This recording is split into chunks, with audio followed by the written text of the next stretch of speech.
Good morning, good afternoon, good evening. Welcome to the masterclass on how we can attract youth into agriculture. We have a packed agenda today, and so I want to quickly turn it over to Mustafa, who I think will be kicking us off. And I'll be moderating the event, the hour-long session today. Not going to be saying much because we do have a packed agenda, as I mentioned. And so over to you, Mustafa. Thank you, Ariana. Hi, everyone. Welcome to the World Food Forum Masterclass. My name is Mustafa Diawul, co-founder and AI research lead at WFF Foundation and a World Food Forum champion. This masterclass is titled, How Can We Attract Youth into Agriculture? Exploring youth as drivers of agricultural economic growth in Malawi, Rwanda, Tanzania, and beyond. The World Food Forum Innovation Masterclasses are virtual events where experts and youth leaders are able to share stories of actionable solutions that can help transform our agri-food systems. Through individual presentations, panel discussions, roundtables, talks, and stories, these masterclasses aim to engage, educate, and inspire and mobilize a global audience to take action for creating a better food future. I'll pass over to Diana. She'll take it from here. I think we're actually going to turn it over to Alex to share a short video from Chelsea Clinton, who unfortunately was unable to be with us live today, but wanted to make sure to contribute her voice and perspective and experience to this very important conversation. So over to you, Alex, for that video from Chelsea. Thank you, Mustafa. I'd like to thank everyone for joining this important conversation today. I also want to thank the World Food Forum for hosting this important discussion and the Clinton Development Initiatives team for its critical work to fight hunger, promote youth employment, and advance economic opportunity. I know that everyone here is well aware of the critical role youth engagement in the agriculture sector plays in our shared global future. But I wanted to share two statistics that demonstrate the challenges we face and also the opportunities we have to address them. First, we have a growing hunger crisis. The United Nations estimates that 690 million people, or just under 9% of the world population, is undernourished. Second, we have a youth employment crisis. The International Labor Organization estimates that last year alone, youth employment fell by 8.7%. And yet we have a unique opportunity to attract young people into the agriculture sector, where their presence is desperately needed right now.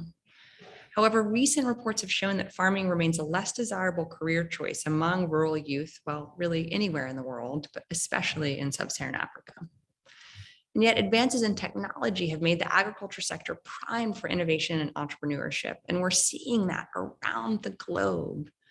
And for those of us who are seeing that and who are aware of the statistics, it's up to each of us to reach out to young people to communicate the sector's potential and to commit on an individual, an organizational, and ultimately a systemic level to help unlock and support opportunities for young workers and entrepreneurs in the agricultural space. We know that we need to work across the private sector and the public sector to make this happen. And we know we each have a role to play that we must play by working together so that we can help fight hunger and unemployment at the same time. That's good for people all around the world, wherever we live and however old we are. Thank you. Amazing. Dinah, over to you to properly open up the session from the CDI team, following on Mustafa's opening remarks and Chelsea's opening remarks. Thank you so much, Ariana. Good afternoon, good morning, and good evening to all of you joining from around the globe.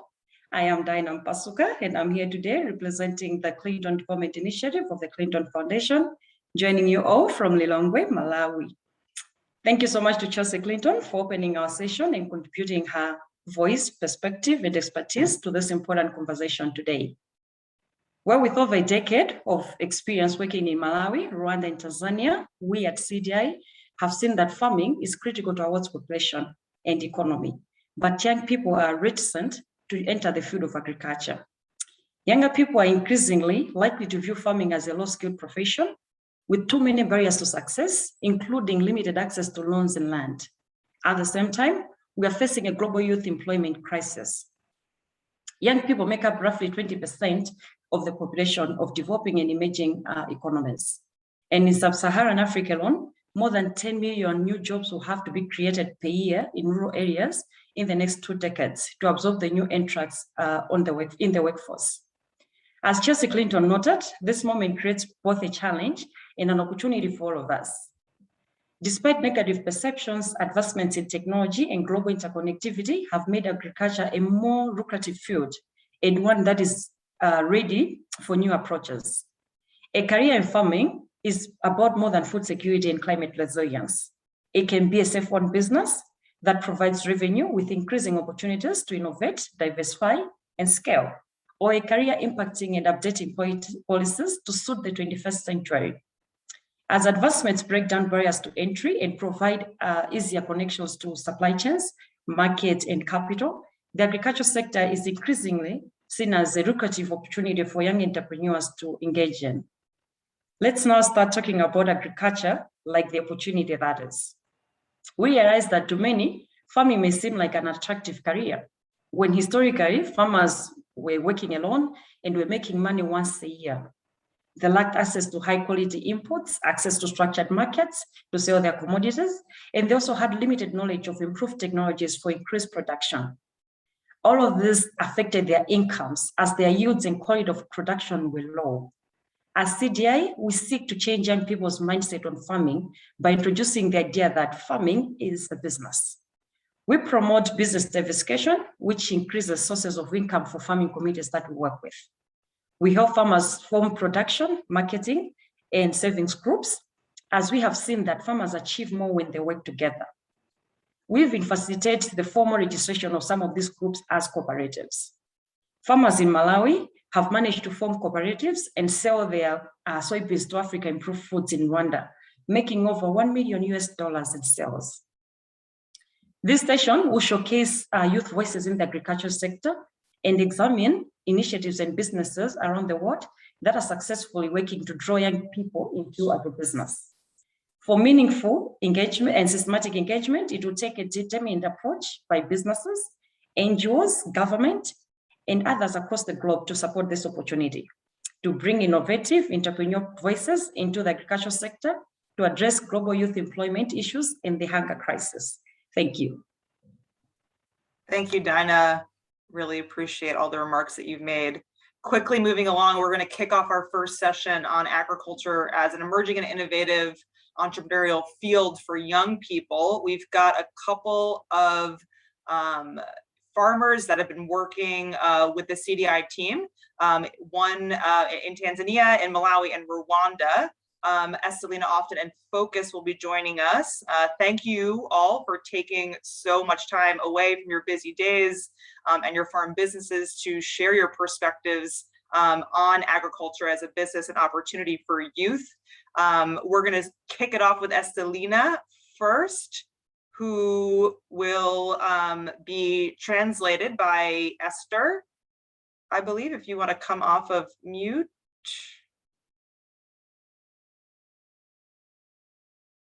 Esther? Yes. Hello, there you are. Naitwa Estelina Benito Mtengela, nina miaka 35, natokea Kilolo.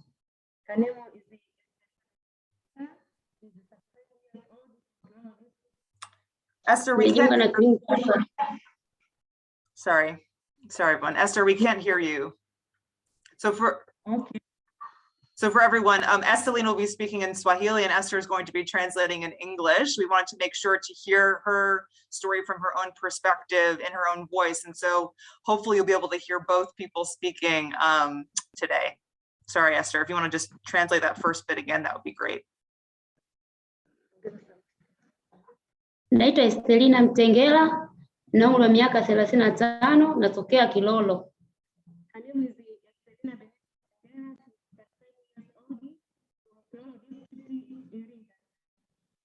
Nimejiunga na Clinton Foundation mwaka 2019. Esther, can you just try to get a little bit closer to the mic? Sorry. Okay. Sorry, everyone. Naitwa Estelina Mtengela, nina umri wa miaka 35, natokea Kilolo, Iringa.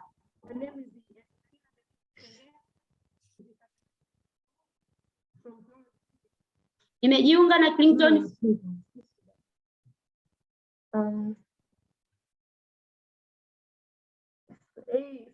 Give us time so that I can figure out what's the problem, because we're trying to speak loud, but we cannot hear. Yeah, we can't hear you, Esther. Listen, we're gonna move over to maybe to Jean-Claude if you're ready to go, and Esther, hopefully you can sort out the audio issue because we just can't hear you, but we can hear Estelina perfectly. So if you can just try to figure that out, we'll come right back to you. Sorry, everyone.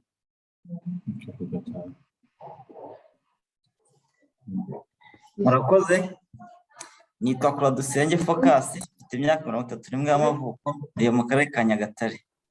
Thank you. I'm Claude Focus. I'm 31 years old. I live in Nyagatare district. Nyuma yo kurangiza amashuri yanjye yisumbuye, After completing my high school, nk'undi uwo ari we wese natangiye urugendo rwo gushaka akazi. like any other young man, I started on a journey of looking for employment. Kubw'amahirwe bitewe n'ubumenyi nari mfite mu icungamutungo, nabashije kubona akazi muri koperative imwe iherereye mu mudugudu ntuyemo. Luckily, due to accounting knowledge I managed to get a job with one of the cooperative in my village, and ubwo nahabwa akazi k'ubucungamutungo mpembwa 40 ku kwezi, and was being paid for $40 per month. mu kazi kajye ka buri munsi. On my normal days, ubwo nabaga nakira abahinzi benshi batandukanye bazana umusaruro wabo kuri koperative, nkabishyura umusaruro bazanye. I would receive different farmers who have brought their produce to the cooperative and pay them for what they have delivered. Kubona amafaranga nishyuraga abahinzi ugereranyije n'amafaranga nahembwaga ku kwezi, Seeing how much I was paying the farmers and how much I was earning per month, byatumye ngira ibindi bitekerezo ku buhinzi ugereranyije n'akazi ko mu biro. this made me a different thought on farming compared to office work. Zanjye ubwo nari nkiri mu mashuri yisumbuye kwari gukora ndetse nkahembwa umushahara. My dream when I was in school was to work and earn a salary. Sinigeze ntekereza ko nzaba umuhinzi nk'ababyeyi banjye, kubera ko natekereza ko ari akazi k'abantu bashaje kandi ko abantu bato bakwiye gukora mu biro. I never thought I would be a farmer as my parents, because I thought it was a job for old people and young people had to work in offices. Gusa nabonye amafaranga abahinzi binjiza, mpitamo kuyoboka umwuga w'ubuhinzi. But I saw what farmers were earning and I decided to enter agriculture sector. Nashaka gukora itandukaniro nkarusha ababyeyi banjye ndetse n'abandi bahinzi bose bo mu gace k'iwacu. I wanted to do better than my parents and any other farmer in my neighborhood. Amafaranga nahembwaga, From my salary saving, nakodesha metero kare 10,000 z'ubutaka ku mafaranga 100,000 hingamo ibigori.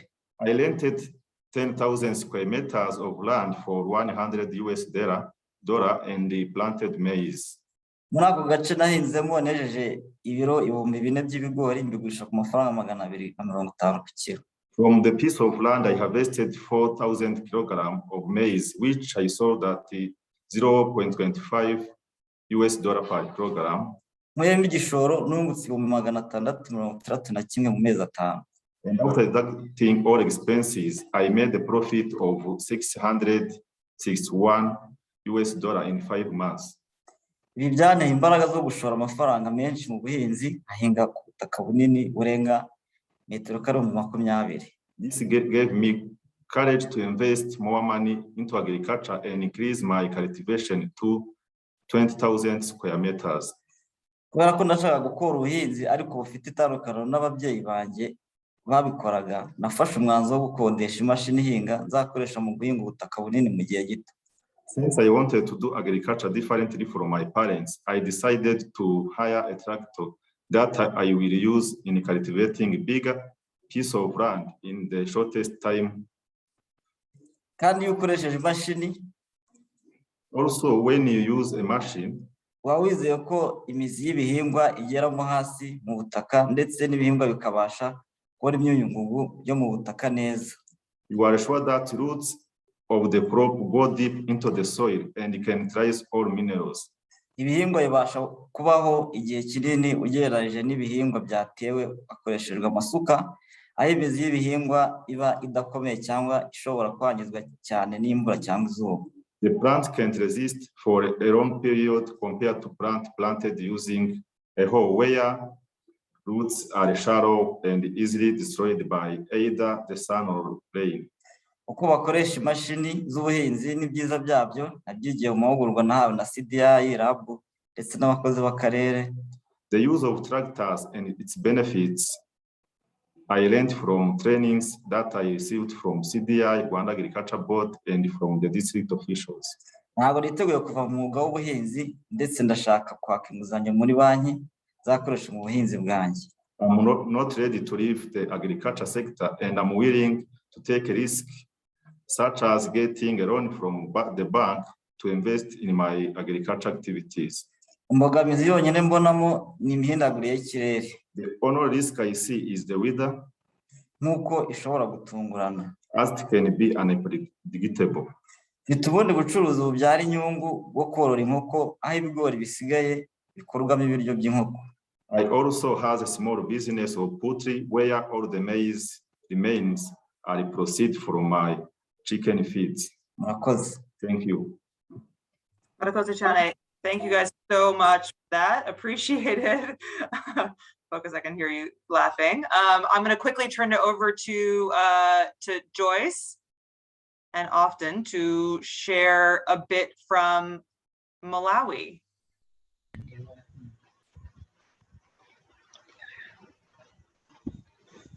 Hello. Hi, Ariana. Zilanga ndine Often Gibson, wazaga 29, ndine wachinyamala.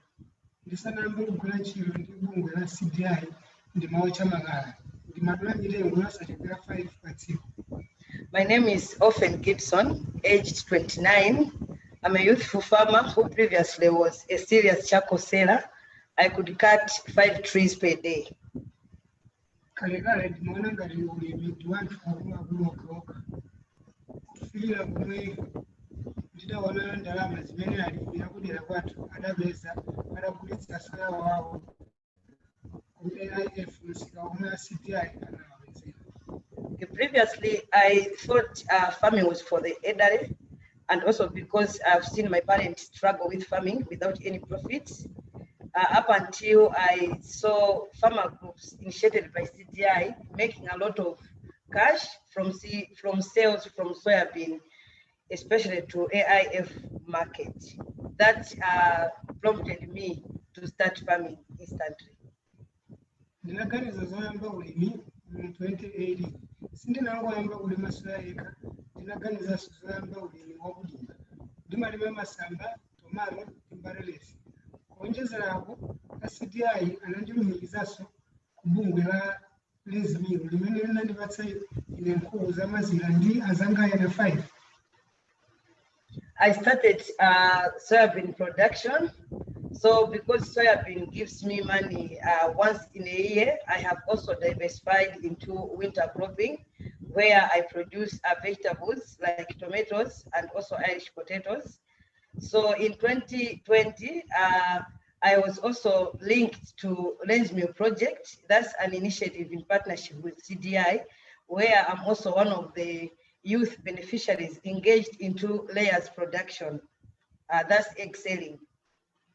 Chinthu china chimene chimandithandizira pa ulimi wanga ndi foni yanga. Ndimakwanitsa kujambula zithunzi za tomato, mazira, mbarelesi ndi masamba kuwalumizira makasitomala wanga kuti aone asanabwere kudzagula.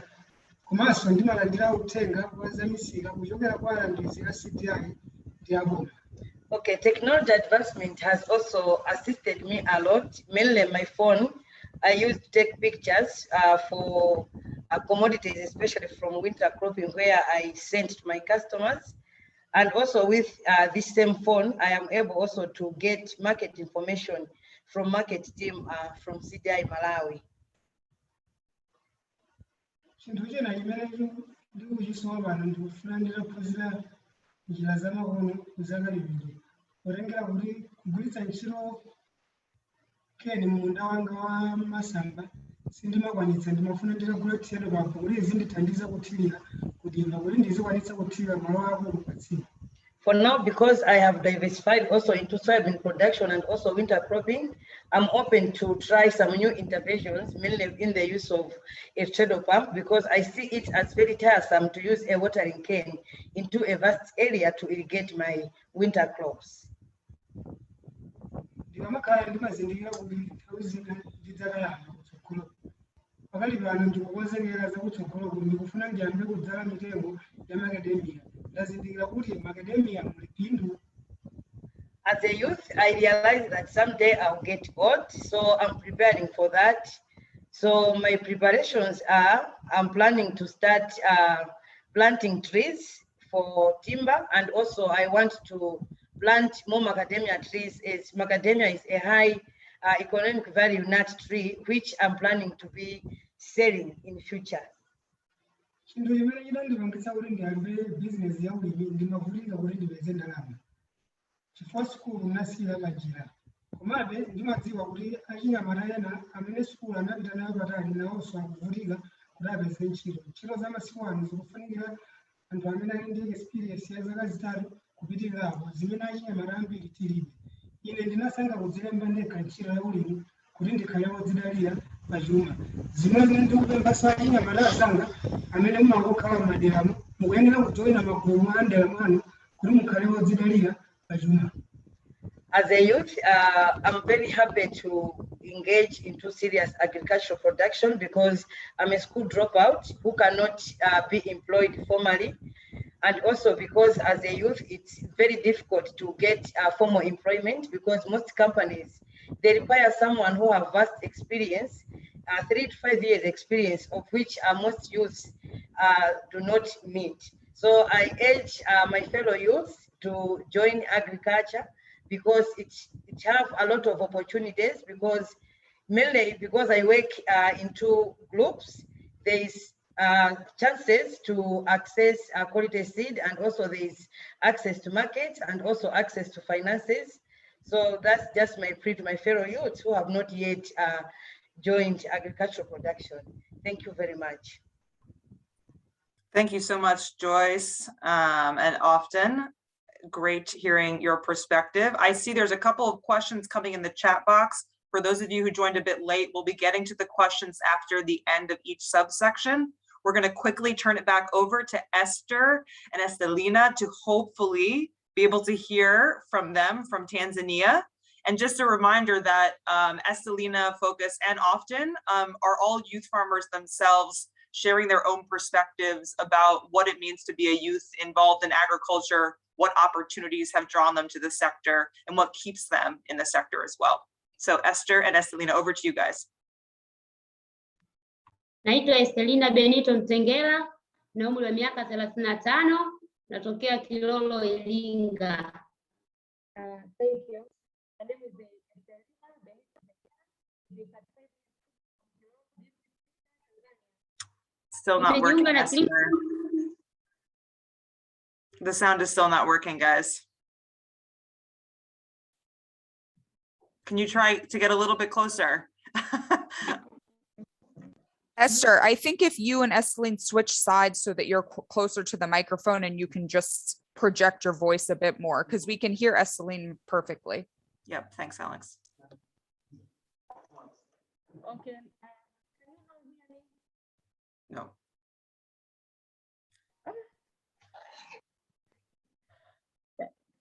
Can you not hear me? Okay, we can't, but I think what we're gonna do is have, we'll do a recording of your session and make sure that it's available to the attendees of this session after the event. We don't want to miss out on your perspective, but we do have a very tight session, so I think we need to keep moving forward. So apologies to everyone, especially to Estelina and Esther, who unfortunately we are unable to hear at this point.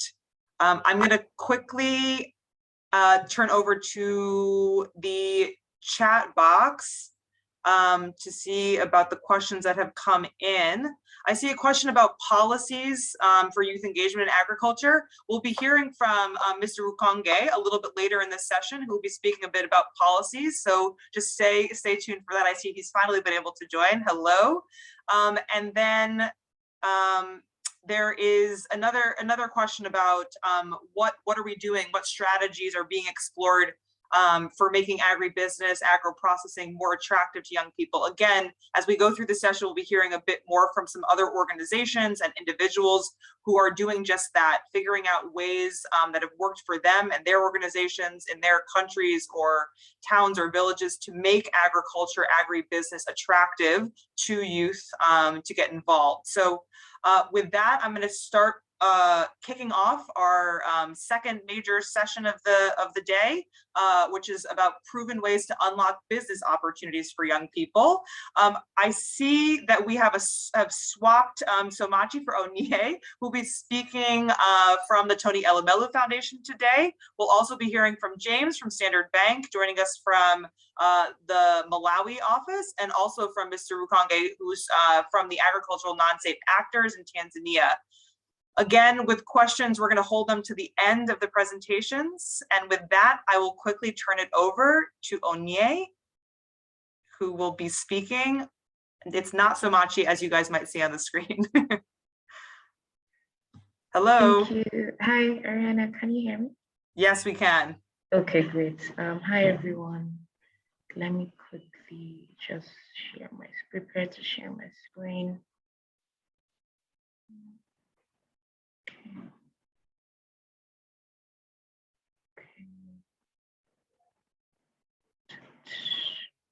Please let me know if you can see it.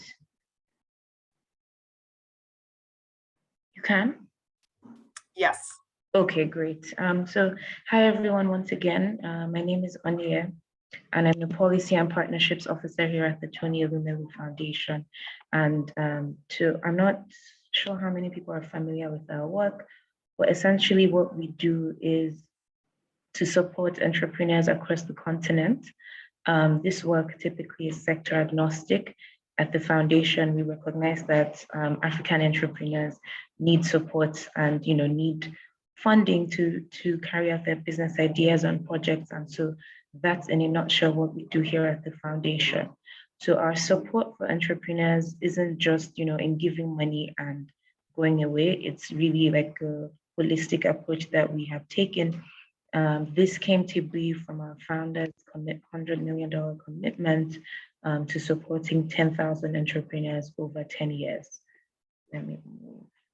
And so far, we're currently in year 7 of our program, and excitingly, we've already reached over 10,000 entrepreneurs through our work. And it's been a very exciting experience for us.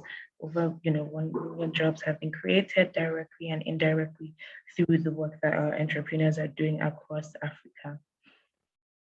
And again, just to say, we're constantly thinking of how to support entrepreneurs beyond just the agriculture sector, but all sectors included. But one of the things that we found, obviously, is as you continue to do business here as well, you will find that a lot of entrepreneurs and a lot of activity does go on in the agri space, in the agribusiness space. And so for us, we're always thinking of ways to support those entrepreneurs specifically. And again, just to reiterate how we support our entrepreneurs, we do this by training, online mentoring, meeting up as well. So all of the different countries have entrepreneurial hubs where our entrepreneurs on Facebook, WhatsApp, and then offline as well, we typically meet with themselves, share ideas, talk about the different problems that they have, things like that. Before, we used to have our forum, which is on hold now due to the pandemic, and then we get down to seed capital. So the seed capital is where each entrepreneur now gets $5,000 to support their business. And then as that year is done, at the end of that year, you now become a TEF alumni. And so when you're in the alumni network, what happens is we consistently think of ways to connect you to different opportunities to say, okay, this is second stage funding that might be eligible for, your business might be eligible for this. This is why we think you should apply.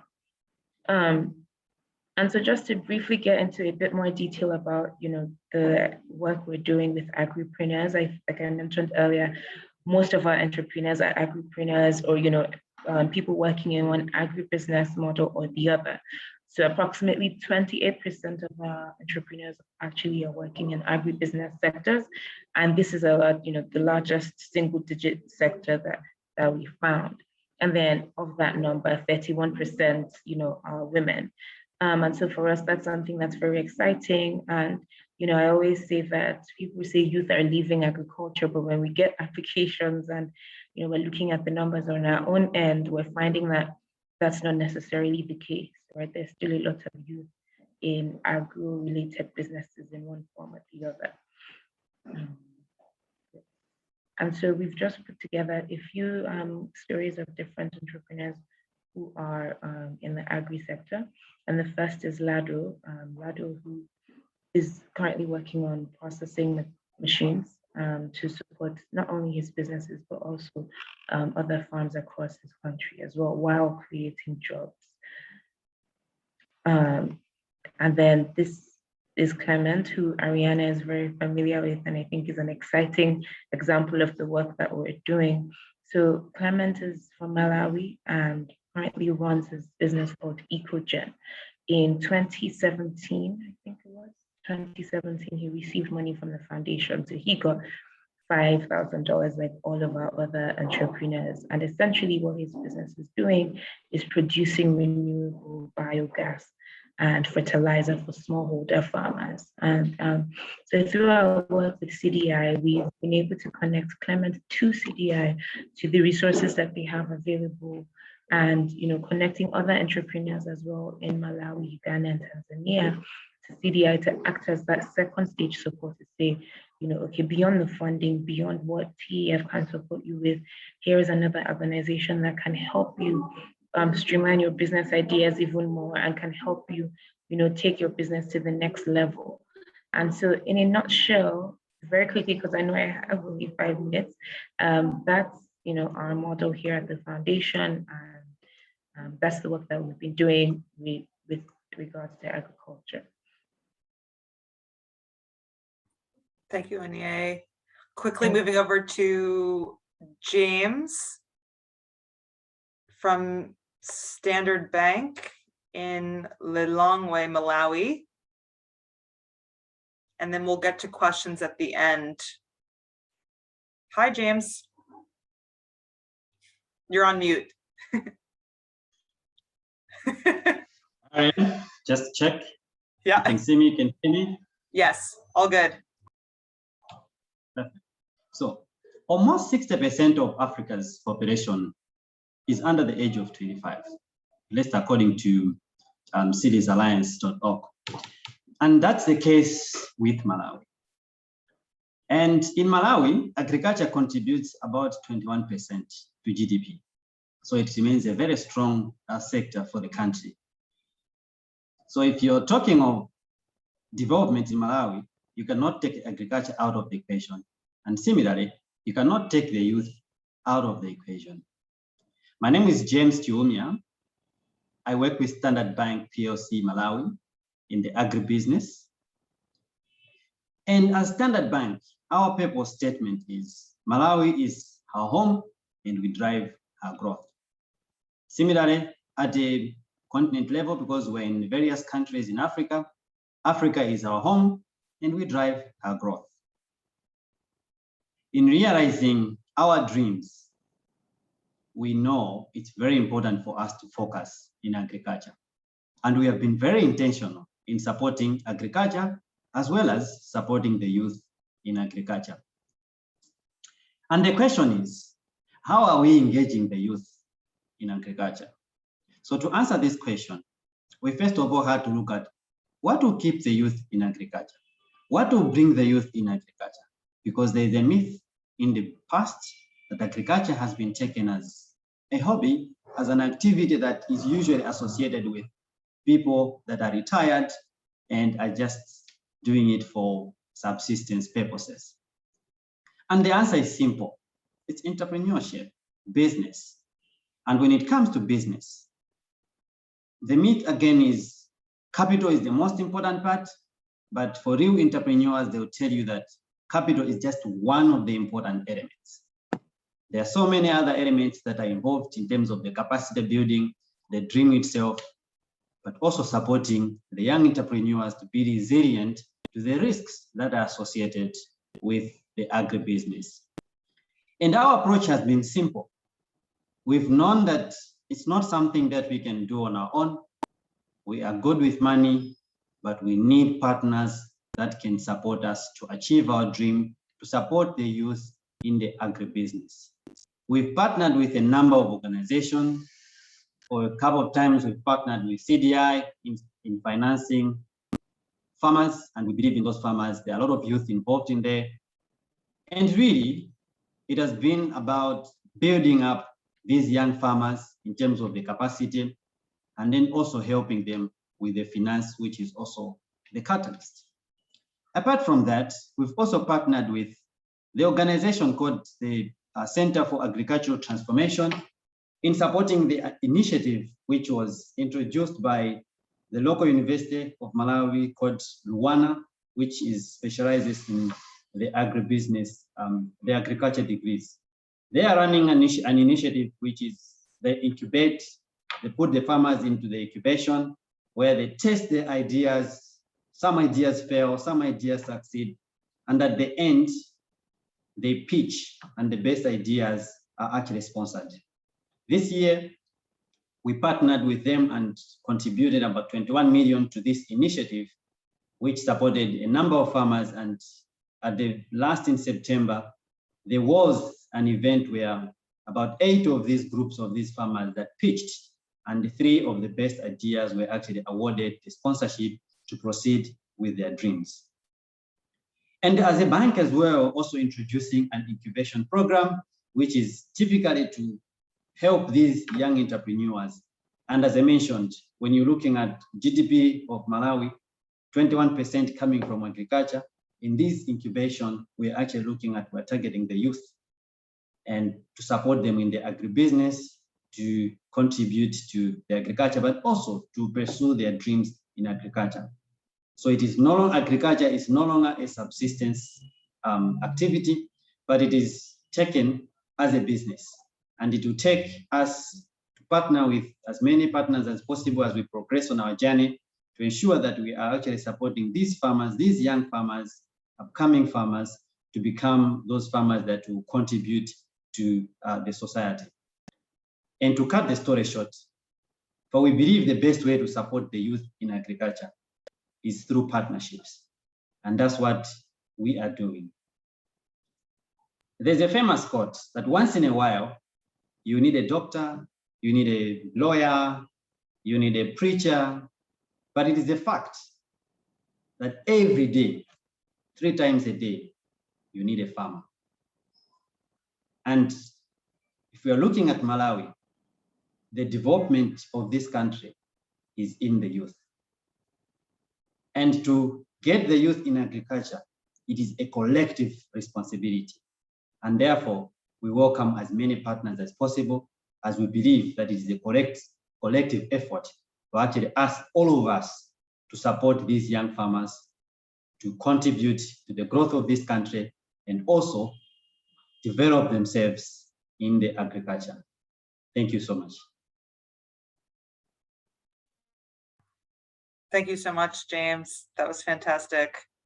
Have lots of things to say about both what Onye mentioned and then also James, but want to quickly move over to Mr. Odex Rukonge, who's joining us from Tanzania, to share his perspective before we turn to some questions for the panelists on this section. Over to you, Mr. Rukonge.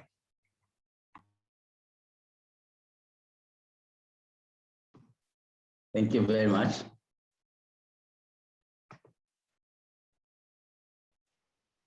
If you allow me to share my screen.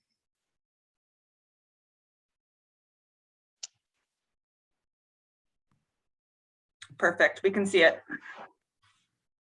Thank you very much. Can you hear me well?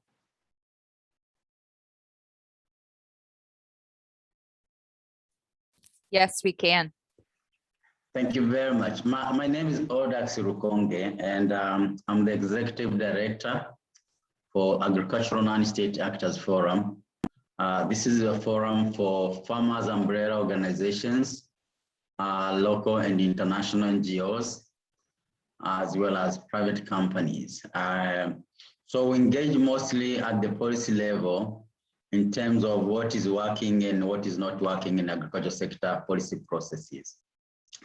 It's a member-led organization, and we were formed in 2006 and with about 8 members, and the membership has grown to over 90 members, and we work across the country in the mainland as well as in Zanzibar.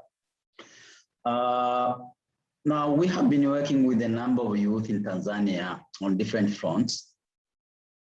But basically, being an advocacy entity, our focus has been on showcasing on issues that we think can attract the young people to engage in the sector as producers, as service providers, but also as traders, people in the real business of agricultural commodities. Talk about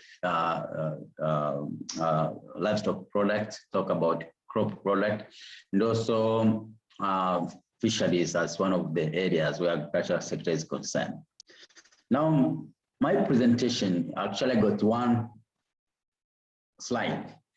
It's based on the key assumptions that obviously we all know that the world population will keep on rising and increasing. And obviously, that puts pressure in terms of demand for food. We have over 8 billion people across the world to feed.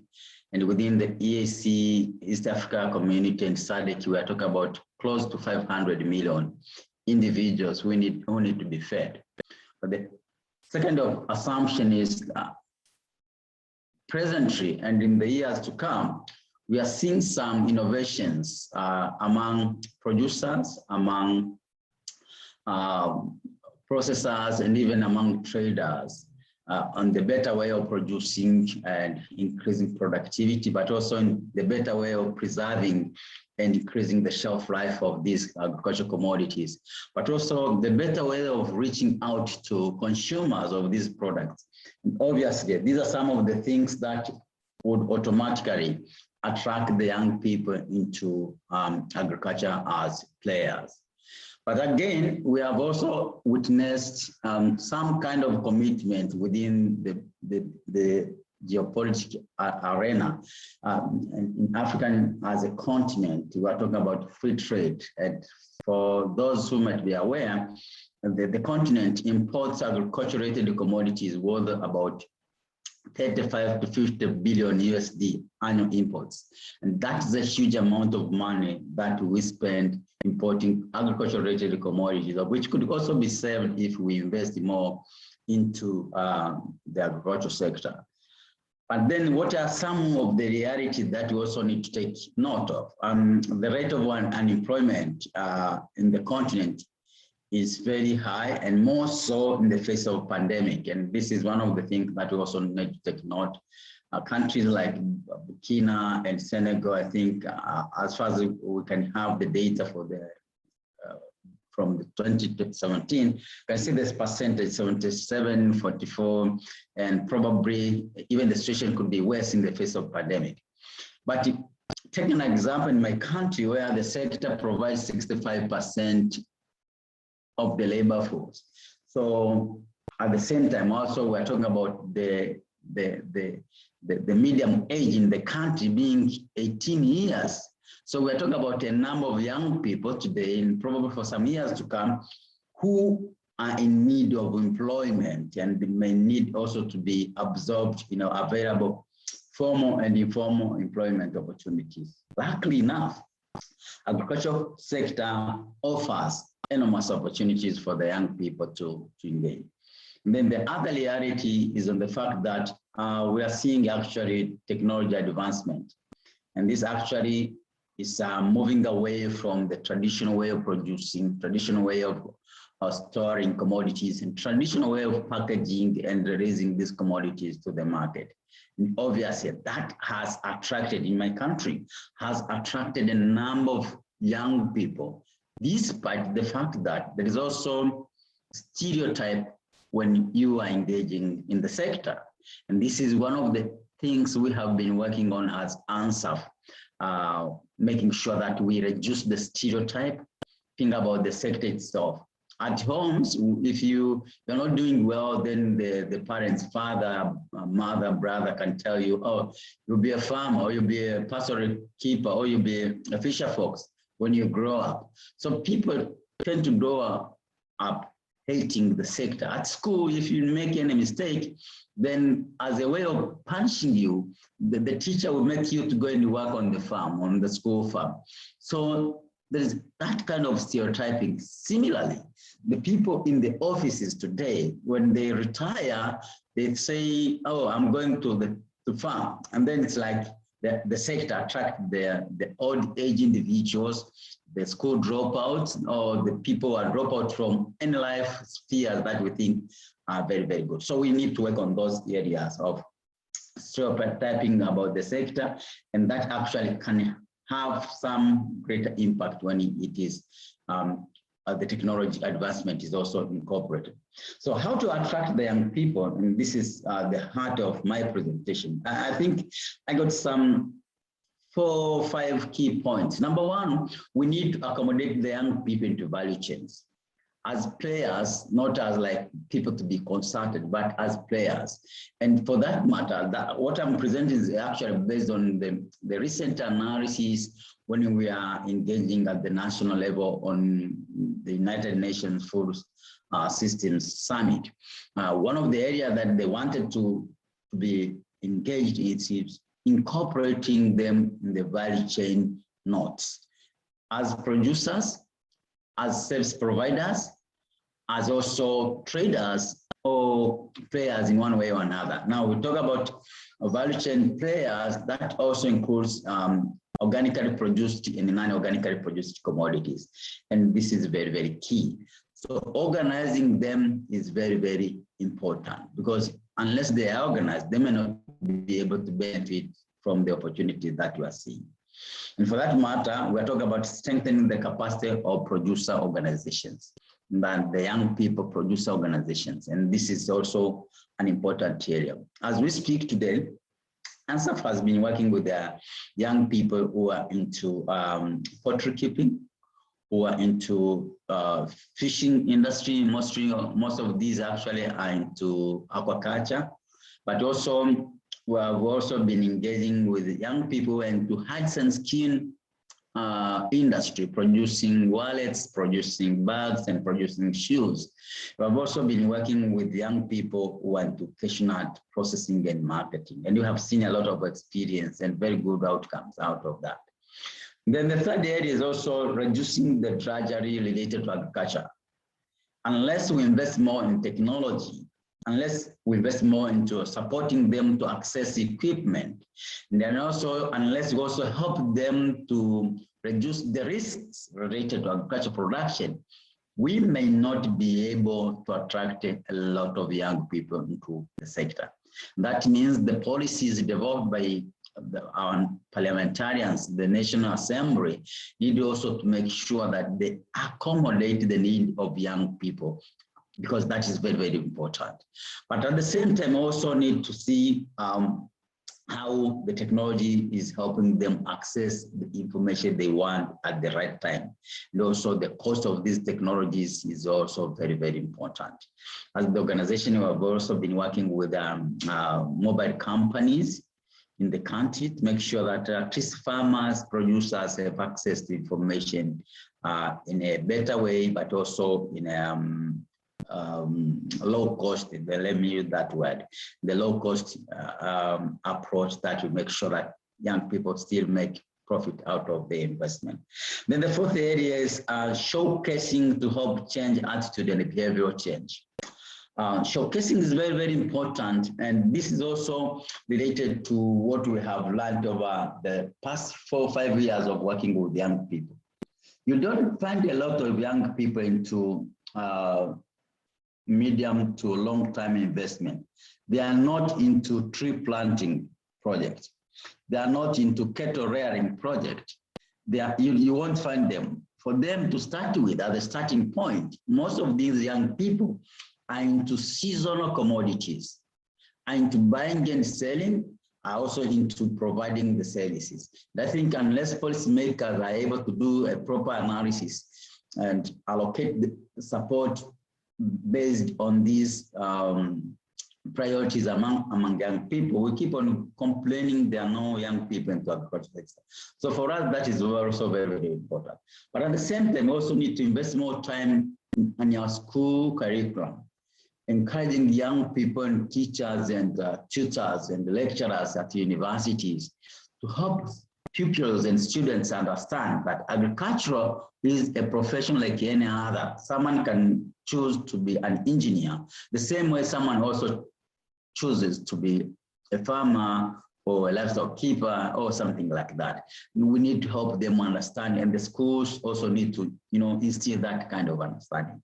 And the last but not least, in terms of attracting the young people, which is the contract and block farming approach, which we think is very, very important, because through that arrangement, a producer X produces commodity Y. From the start, she knows that the buyer of this commodity is so, and it will be bought at this time of the year and probably at this price with these qualities that are needed in the market. Once again, I thank you for giving me this opportunity to make a presentation, and happy to be part of the panelists. Thank you very much. Thank you so much, Mr. Rukange. I appreciate your perspective from Tanzania and from UNCEF. I'm looking at the chat and do not see any questions right now for the panelists. But I was curious, one question for all of you is if I'm a youth, which I am actually, joining this session today, what is one thing that I could do, either related to a service or an opportunity or a conversation to get engaged with your organizations or with opportunities that your organization presents?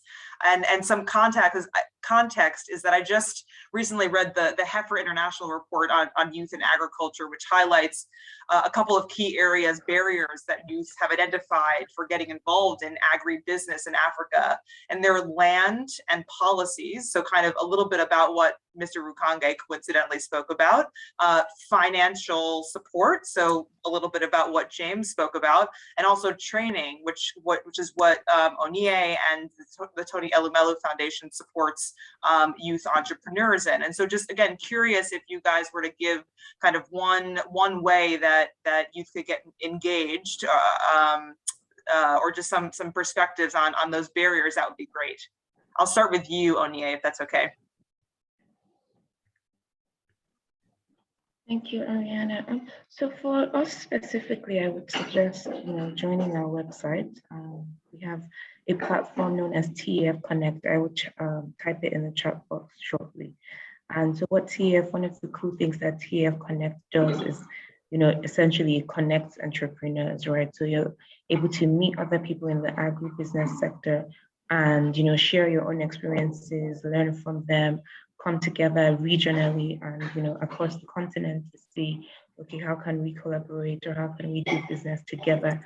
And so I think that's one way to do it. And I think to the other points that you raised just about like the challenges of being a young person in the agriculture sector, and I think that's almost an existential question, right? Because if it's something that you're interested in and you're passionate about, you just have to keep going.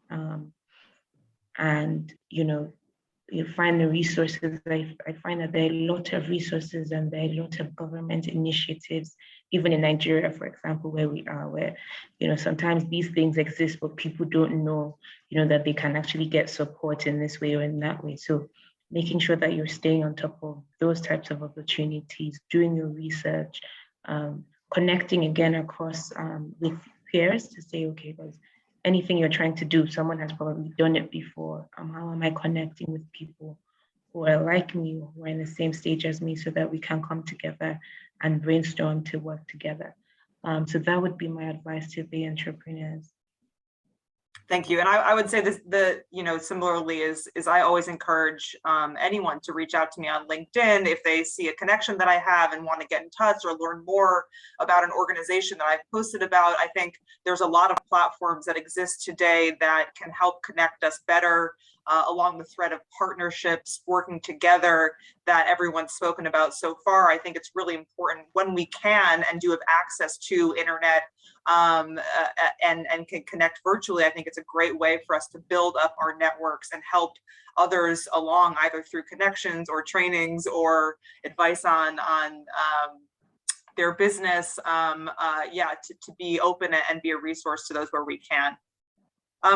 James or Mr. Rukonge, do either of you have anything you'd like to add before we quickly turn over to our last section? I know we're a bit delayed on the time. Just one thing which I think is also important on our part. I think as a continent, we have some strategies to leverage on, and talking about the African continent. And this is the free trade area agreement, which I think most of the countries have ratified. I think that could also be one of the opportunities to link up among, let's say, within the SADC, the Southern Africa Development Committee, or within the East Africa Community, or the ECOWAS in the West Africa, and even continental-wide. So I think this is also number one. But number two, in terms of moving forward, it's actually about linking the young people work with in terms of commodities, but also in terms of technologies that are working, let's say in Uganda or in Malawi, that we think can be easily adopted in Tanzania or in Kenya or other countries. And I think this is also very, very important. And for organizations like Clinton Foundation, I think they have outreach on different countries. They may also have some experience, or organization X in country Y has something similar with the organization Y in another country. And I think we can start linking up and see how we can together support the young people as entrepreneurs. I'm going to quickly turn on to the last session of the day. I know that we're running over time. That will mean that our live stream will stop, but the session will continue if you're still able to join us for the last couple of minutes. You do not want to miss Mefte and Hadija speaking about international communities and the role that they play in unlocking the opportunities in the sector for youth. So with that, I will quickly turn it over to Mefte, who is talking on behalf of TechnoServe East Africa. If we have her. Yes, I know you have internet connectivity issues, but I think you're here. Yes. Yes, I'm here, and I'm just saving my the connection. That's why I didn't have the video on. Hello, everyone. I'm Mefte Hadija. I'm the regional director for TechnoServe in East Africa. I just want to quickly, I know we're running out of time, but I want to talk to you quickly about the project that we run in the region, Child Program. We were able to reach about over 68,000 youth, bringing technical and soft skills to the youth in rural East Africa, mainly Uganda, Rwanda, Tanzania, and Kenya. It was funded by the Mastercard Foundation. First of all, it was a lot of the implementation was done by TechnoServe, by ourselves, but in phase two, we were a bit more used a systemic approach and brought lots of partners to work with us, and therefore able to scale up significantly in phase two. And today, I'm not really going to talk about the program itself, but I really want to share some of the key learnings that we got from that project, and with the hope that they will be a lesson for others. I think a lot of them the lessons really complement what has been said already. One of the trainings, as I said, we provided was a soft skill training for the youth, as well as technical training. And in that soft skills training, one of the key components from there is what we call impersonal effectiveness training to the youth. So, that is really like profession or sector agnostic. It's really trying to get the youth to understand how they can be more successful with the resources that they have in their own hands and move forward. And that was really key, because it really helped a lot of the youth to start to think about, what resources do I have on hand? Like, why do I have to go to the city to make a living? And what do I have on hand now that I can start doing something with? And that really pushed a lot of the youth to look inside and to look near them and really push them into agriculture space. So a lot of them saw agriculture to be the gateway to earning higher income, because even though we have the issue around land, access to finance, but because their parents are most likely to be farmers, they have some access to the land, right? It may not be like a huge earning opportunity, but it's actually a starting point for them to get into agriculture. So a lot of them saw an opportunity to work with their parents, to get a small land from their parents and get small poultry, for example, or like manage the milk of the dairy farm that the parents have, etc. So there was a lot of them saw an opportunity in agriculture and got into it.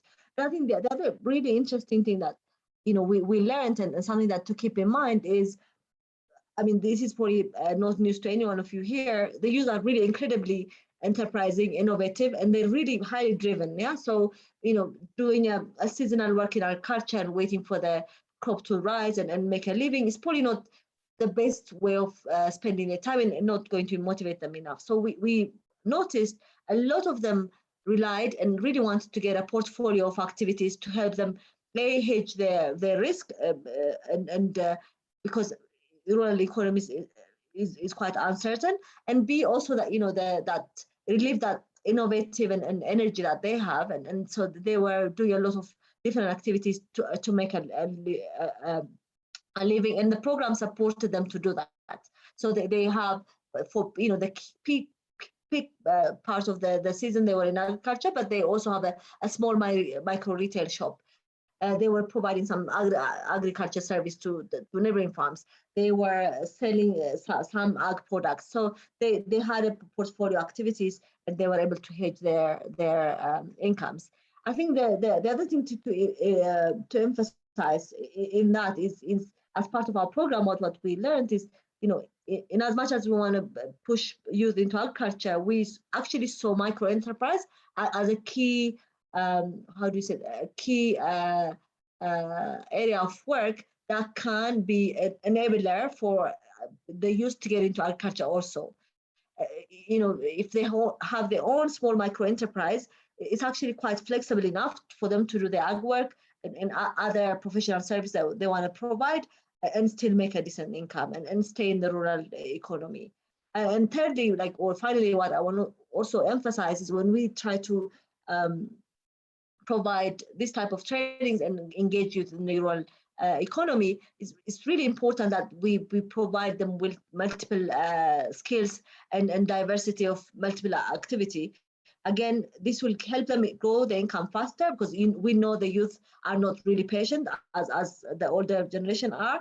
It also gives them an opportunity to diversify their income, and actually, more importantly, it provides income stability, which is key again for making sure that the youth stick in the rural areas and make a living there, rather than as we see in all our countries, the youth migrating to the cities and where there are no jobs really.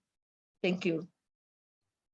Thank you so much, Methe. I'm so glad your internet held out so we could hear the importance of all of the work and learnings that you have gathered through working with TechnoServe and with youth across the continent.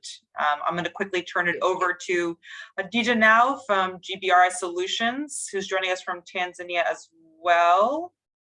I think, yes, we have you. Thank you so much.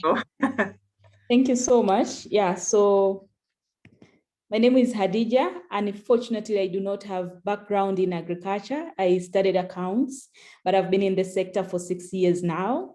And I founded 2 companies actually in agriculture.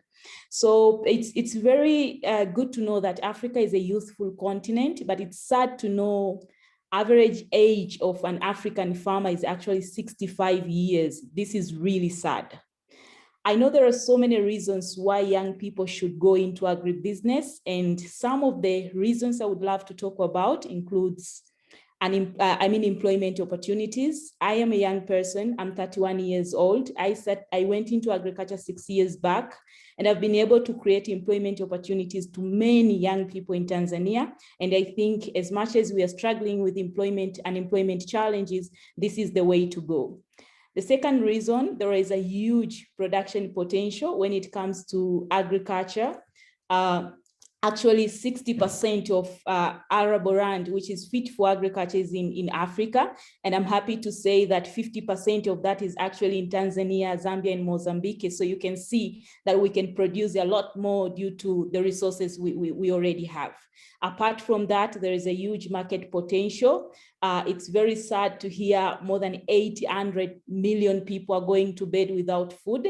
And being in the sector myself, I can tell as years goes by, demand for food is increasing. And apart from that, the last point why I think young people should go into agriculture is because this is one of the sector which has many challenges. There are so many challenges in the value chain. And I think all these challenges are posing opportunities for young people to go into the sector. And maybe just a little bit, I should talk of what is it that I am doing in the sector. And I am quite sure it will inspire someone who is young as me and would want to go into the sector. So 6 years back, I founded this first company. The company is called Jibri. Our brand name is Eat Fresh. And we have been into production, value addition, as well as marketing horticultural produce, both in the domestic market together with the export market. We're exporting our fruits and vegetables to European countries. And I'm happy to say we are meeting the standards which are required by this market. Apart from that, our company has been able to actually engage more than 3,000 smallholder farmers as our outgrowers, but also with some of the farmers, we're just buying their produce, adding value and exporting. And we have been exporting to the UK, Netherlands, and other European countries. I founded another company last year, and this was because of COVID. Actually, I had to think of business diversification, and being so much in love with agriculture, I could not see any other sector than agriculture. And this, the company is called Agribusiness. It's a service company. We are doing consultants. We are into agri-tech, and I think this is one of the areas where many young people in Africa can look at and tap into.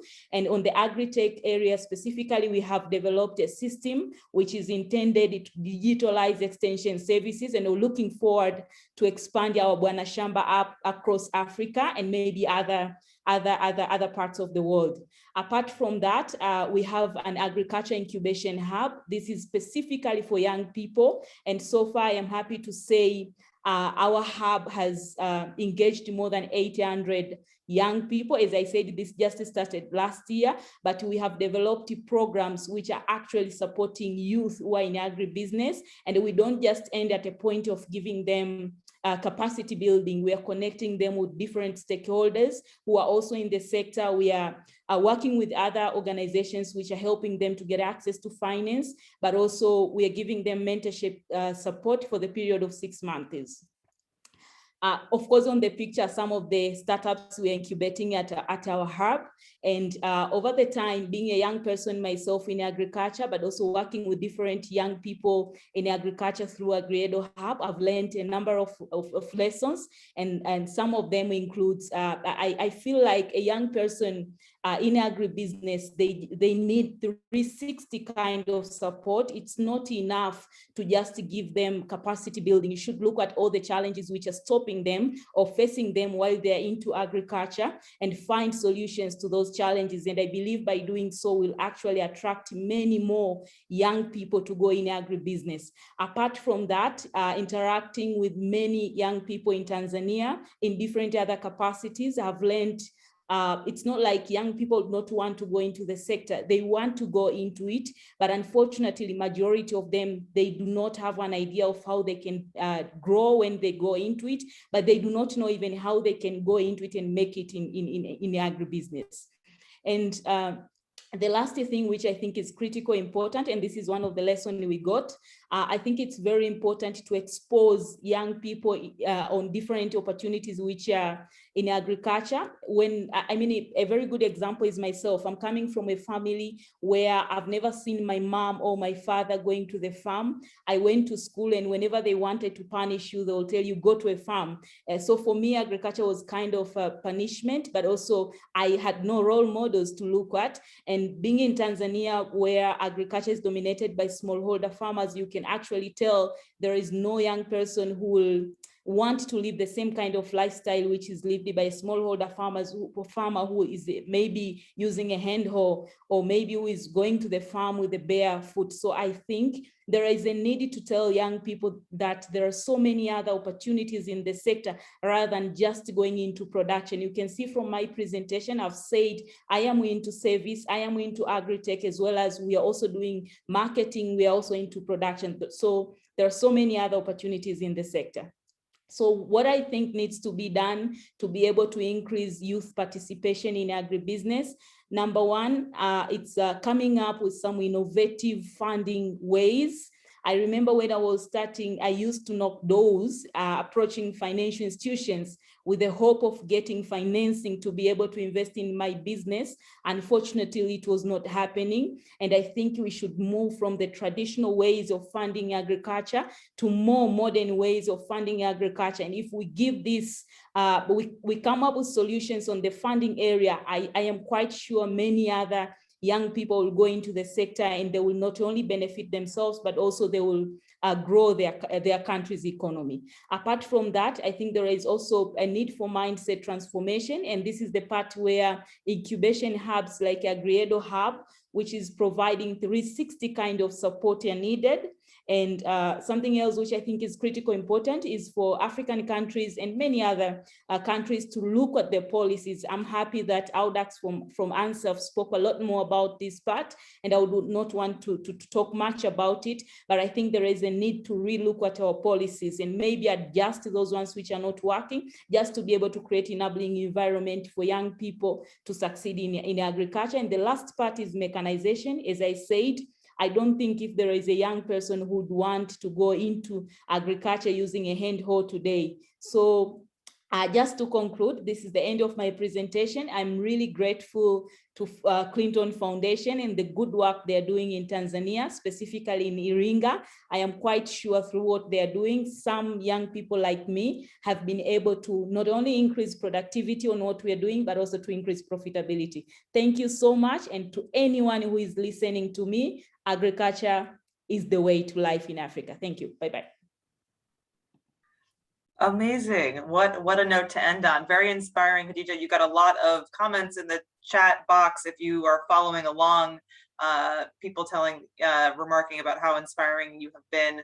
I look forward to hearing more about your businesses and the development of your businesses and all of the youth that are benefiting from employment through the businesses that you've created already. I know that we are way over time. For those of you who have stuck with it, thank you so much.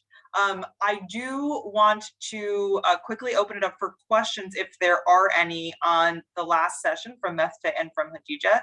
And then if those of you, if those who are still on would like to stick around, I think we've figured out our audio issue with Esther and Estelina. I see you guys have changed places. I think we could try again to hear your story, because I would love to hear more about what you guys are doing at Iringa as well. So quickly gonna pause and turn over to the chats to see if there's anyone has any questions for our last two speakers, or anyone that has spoken so far today that you have any questions for.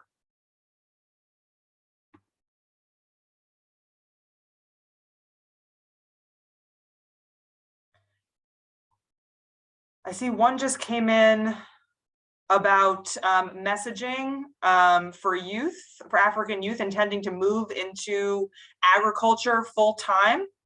I think that the question was addressed to Khadija, but I think that a lot of the panelists could probably respond, or even some of our farmers on the call might be able to respond to this question. So if anyone wants to come off mute and respond, I'd be happy to hear what you have to say. Anyone? No? Okay. I think from my perspective, I mentioned it a bit earlier, and I think a lot of the panelists have also mentioned it. There are many different mechanisms and ways for youth to get involved in agriculture, both digitally online through connecting to resources available on the internet, but also through partnerships in our towns, villages, cities, communities, through our friendship networks and work networks, person to person. And so would implore everyone to keep reaching out to people who I think would be happy to help and support in whatever way that we can, whether it's through training or other identification of opportunities for individuals or groups of farmers or youth to get involved in the agriculture sector, and specifically in agribusiness. Just keep reaching out and plugging away. I know there's been a lot of questions about strategies and mechanisms for youth to get involved in this sector, and I'd be happy to follow up on this session with some materials that we have. I think Mr. Rukange mentioned about specifically youth farmers working together in groups as opposed to as individuals to get more involved in the agriculture sector and agribusiness.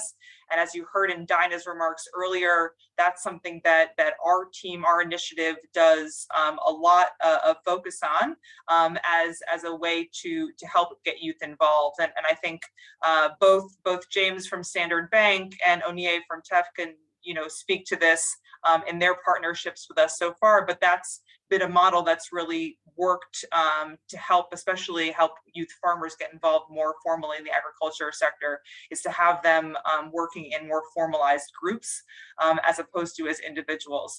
Obviously, as you've heard from many of the panelists, including from Hadija recently, being an individual youth entrepreneur in agriculture is still can be have a lot of potential, obviously, for you to succeed and grow in the sector. But to consider working in groups is also a nice way to engage in the sector as well. I have not seen any other questions, unless Alex are coming up.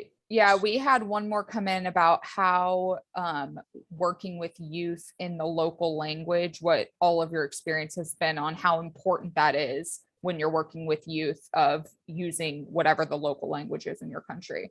So if anyone wants to speak to that.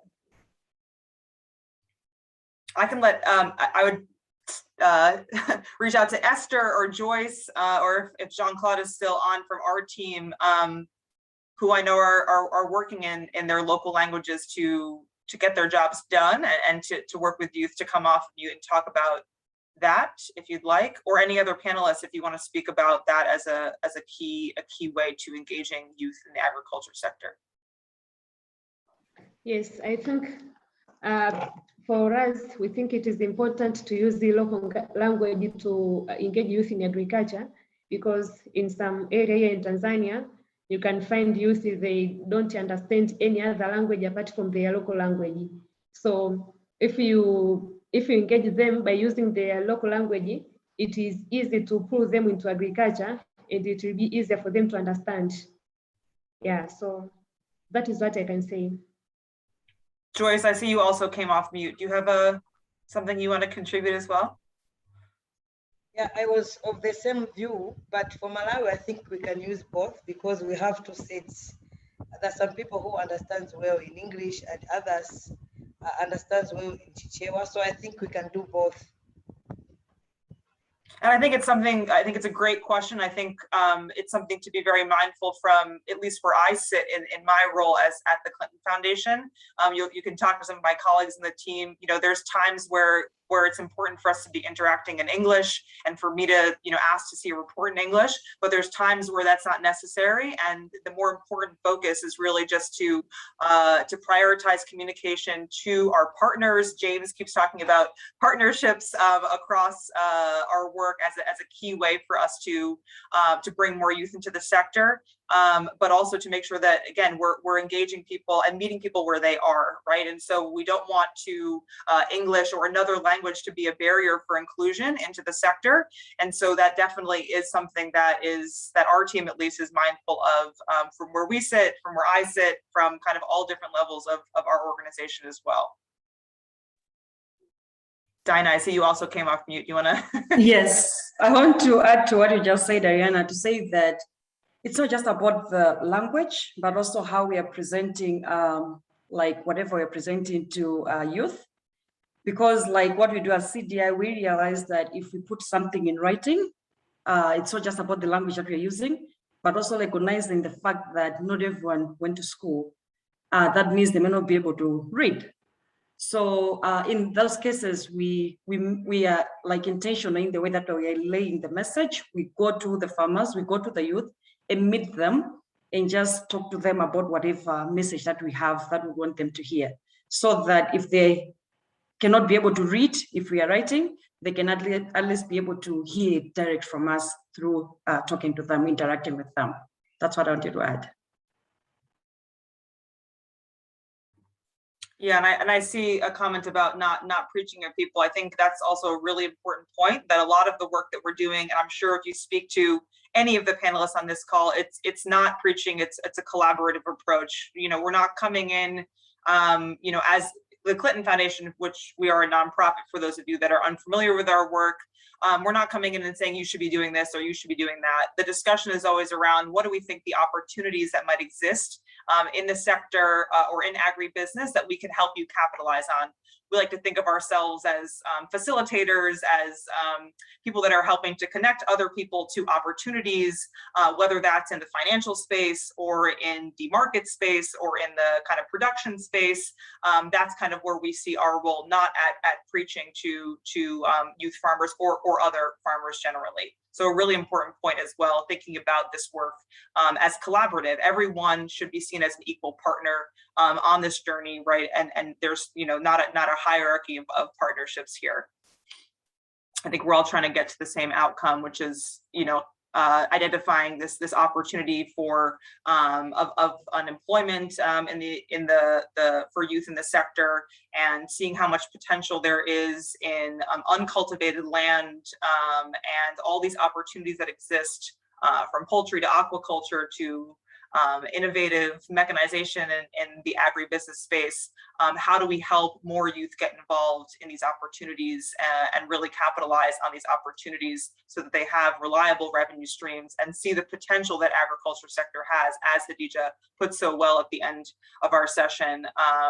Seeing kind of these key opportunities is so important. All right, Esther and Estelino, we're going to give it one more try while we still have attendees, which is fantastic. Everyone who stuck around, thank you. We appreciate it so much. Over to you guys in Iringa for the final remarks.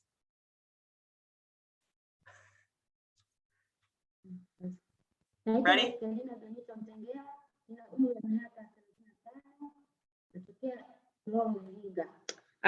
Thank you. Her name is Estelina Mtengera. She's 35 years old from Kilolo, Iringa, Tanzania.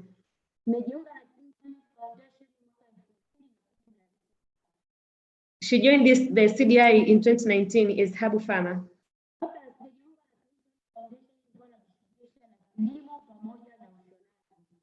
Before joining the Clinton Development Initiative CDI, her main source of income was from farming and tailoring.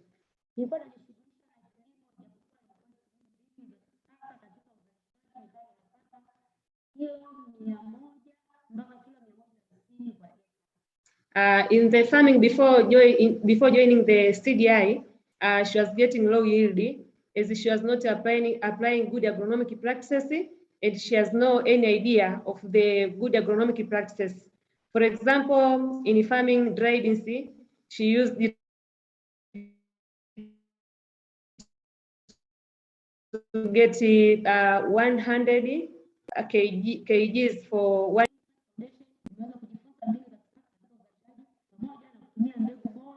Na pembejeo kwa ajili ya uzalishaji. Kwa eka tunaweza kuzalisha kilo 650 mpaka kilo 800.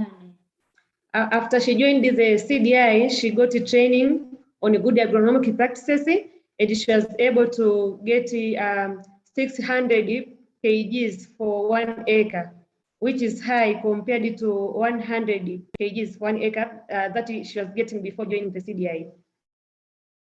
Kwa msimu wa kwanza tuliweza kukopesha pembejeo kutoka Clement ambazo ziliweza kuzalisha kufuata njia bora za kilimo, nikaweza kurudisha mkopo pia na mimi nikapata faida pia.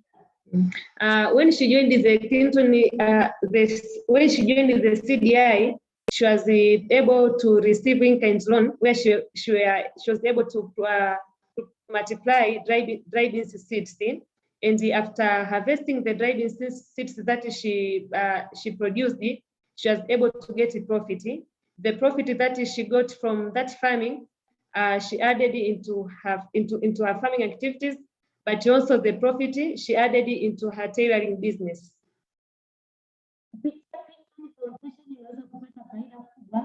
Baada ya kuzalisha mbegu, nimeweza kuuza na kupanua wigo wa masoko kutoka sehemu mbalimbali, nimepata wateja.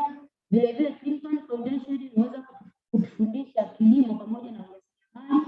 Hivyo nimeweza kujiunga na vikundi mbalimbali.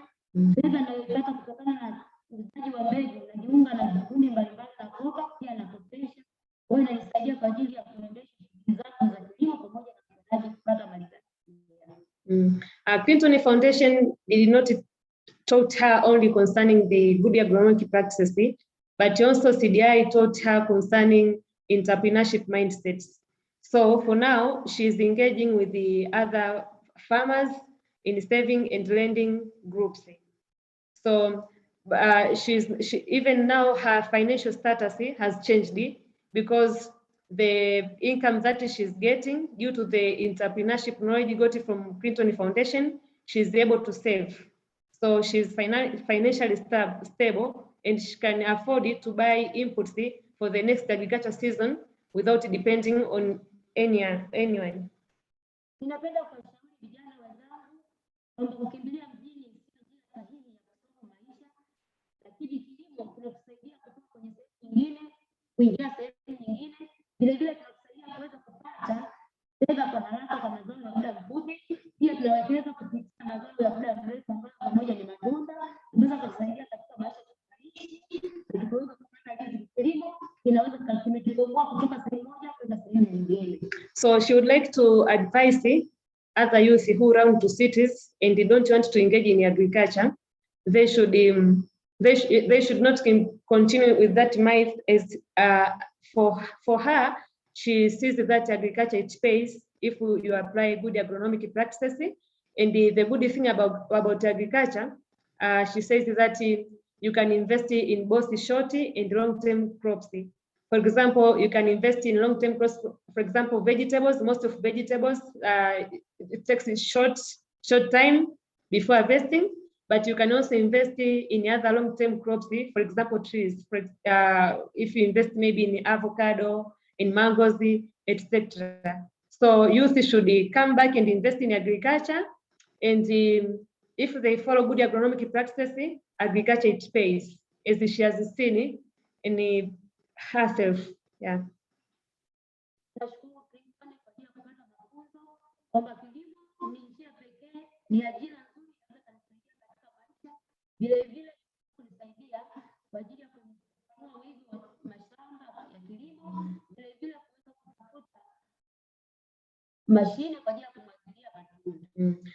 So she's thanking CDI for the training and support that he provided to her, because through CDI, her size of land has now increased, her size of farm, but also a business, but she's getting customers of her crops from different areas. So she thanks Clinton Foundation, and she really needs, if there is another support that you can support her, that will be grateful.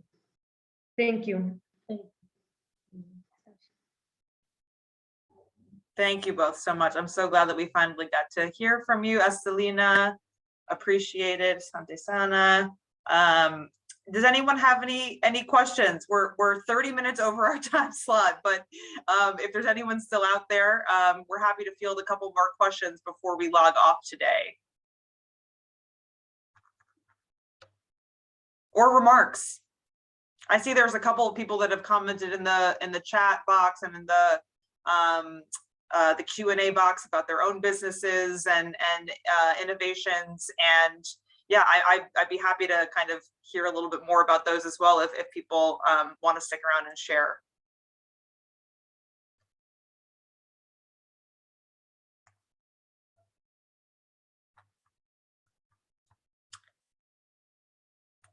All right. If not, a reminder that we will be working with the World Food Forum team to aggregate all of the resources that were shared with you guys today during this event, which will include PowerPoints and some one-pagers and links to email addresses and websites and applications for different programs that you heard about after the event. I'm not sure exactly when, but please keep an eye on your emails and on the World Food Forum page, Twitter, etc. We'll be posting about when those resources will be made available. I also want to thank again the World Food Forum for inviting us to participate in this masterclass today. I know that there is a lot going on in this space. There's been a lot of events focused on youth and agriculture. And I think as James and many others pointed out today, partnerships is really important. Working together with others, recognizing there's been a lot of good work that has been done, a lot of opportunities that have been identified. We need to be working together, communicating more about these successes and even challenges and failures so that we don't have to, as we say, reinvent the wheel. There's a lot that we can learn that has already taken place. And so I continue to encourage people to work together, to communicate about the work, to promote your opportunities that might exist, or when ask for help when you need it. There are many different resources out there that are available to you. And I think I see, sorry, I see someone just posted in the channel about questions that have not been addressed yet. So because we're so far over time, I don't want to take up too much more time now. But as I said, part of the responses after the session will be to include any unanswered questions. We'll be reaching out to specific panelists to get their input, hopefully, on some of them. Otherwise, we will be compiling answers for you to respond to your questions. Do not worry, it might not be immediately, but it will be in the next week or two that we'll be getting that information together for you to have access to. And then again, please don't hesitate to reach out to us on Twitter, LinkedIn, etc. if you want to get in touch with us to have continued conversations about this topic. I want to quickly run through the thank yous again. Thank you to Chelsea Clinton for her remarks earlier. I know she's not on, but just wanted to put that out there. Mustafa, thank you for kicking off the session and all of your involvement with the World Food Forum. Looking forward to hearing more about your work as well in the future. To Dinah from CDI, to Estelina and Often and Focus for sharing their perspectives as youth farmers from Malawi, Tanzania, and Rwanda, and to our translators as well, to Joyce and Esther and Jean-Claude Muneza, all from the Clinton Development Initiative teams. Thank you for translating for all of us. I know this session was in English, but we're hoping that eventually it'll get translated into a couple of other languages to make it more accessible to some other folks that we work with.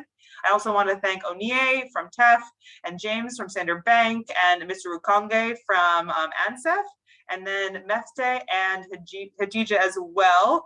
We appreciate all of the engagement and all of the attendees of the session. Thank you, thank you, thank you. And we're looking forward to continuing this conversation and working with all of you into the future on youth's involvement in agriculture.